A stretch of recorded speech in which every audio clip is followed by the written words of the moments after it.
பேய்கள் இந்த உலகத்துக்கு எப்படி வருகிறது தெரியுமா? ஏன் சில பேருக்கு அடிக்கடி பேய் கனவு வருகிறது தெரியுமா? இந்த வீடியோவை ஸ்கிப் பண்ணாமல் முழுசாக பாருங்கள். கடைசியில் பேய்களைப் பற்றிய ஒரு உண்மை உங்களுக்கு புரியும். அது ஒரு நாள் நள்ளிரவு. அகில் என்ற 19 வயது பையன் வீட்டில் தூங்கிக் கொண்டிருந்தான். அந்த நேரத்தில் திடீரென்று யாரோ கதவை வேகமாக தட்டினார்கள். கதவை திறந்து பார்த்தால் பக்கத்து வீட்டில் இருந்த ஒரு அம்மா அழுதபடி சொன்னார், "தம்பி, சீக்கிரம் வாங்க. என் கணவர் தூக்கு போட்டுக்கிட்டார். காப்பாத்துங்க." அகில் உடனே அவர்களுடைய வீட்டுக்கு ஓடிப்போனான். ஆனால் அதற்குள் அந்த மனிதன் ஏற்கனவே இறந்துவிட்டார். அப்படி ஒரு காட்சியை முதல் முறையாக பார்த்த அகில் மிகவும் பயந்து போனான். அடுத்த நாள் ஊர்ல சிலர் சொல்ல ஆரம்பிச்சாங்க, தூக்கிட்டு இறந்தவங்க ஆன்மா அமைதி அடையாது. அவங்க யாரை கடைசியாக பார்த்தாங்களோ அவங்களையே பிடிச்சுக்கலாம். இந்த வார்த்தைகள் அகிலின் மனதில் பெரிய பயத்தை உண்டாக்கியது. அதன் பிறகு அவனால் சரியாக சாப்பிடவும் முடியவில்லை, தூங்கவும் முடியவில்லை.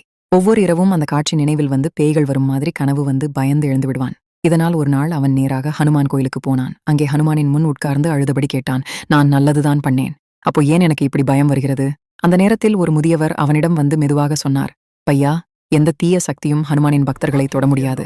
ஹனுமான் தனது பக்தர்களை கவசம் போல காத்துக்கொள்வார். அதனால் பயப்படாதே, தைரியமாக இரு." அதை சொல்லிவிட்டு அந்த முதியவர் அங்கிருந்து நடந்து சென்றார். சில நொடிகளில் அகில் திரும்பி பார்த்தான். ஆனால் அந்த முதியவர் அங்கே எங்கும் இல்லை. அப்போதுதான் அகிலுக்கு புரிந்தது, அவராக வந்தது ஹனுமான் தான். அந்த நாளிலிருந்து அகிலின் மனதில் இருந்த பயம் மெதுவாக மறைந்து போனது. இந்த கதையிலிருந்து நமக்கு புரியும் விஷயம் என்னவென்றால், என்ன பிளாக் மேஜிக் இருந்தாலும் சரி, என்ன தீய ஆன்மா இருந்தாலும் சரி, என்ன நெகட்டிவ் சக்தி இருந்தாலும் சரி, நம்மை உண்மையாக காப்பாற்றும் பெரிய பாதுகாப்பு கவசம் நம்முடைய கடவுள்தான். நாம் நல்ல எண்ணத்துடன் வாழ்ந்து நல்ல காரியங்கள் செய்து பாசிட்டிவ் மனதுடன் இறைவனை நம்பியிருந்தால் எந்த தீய சக்தியும் நம்மை நெருங்க முடியாது. உங்களுக்கு ஹனுமான் பிடித்திருந்தால் ஜெய் ஹனுமான் என்று கமெண்ட் பண்ணுங்கள்.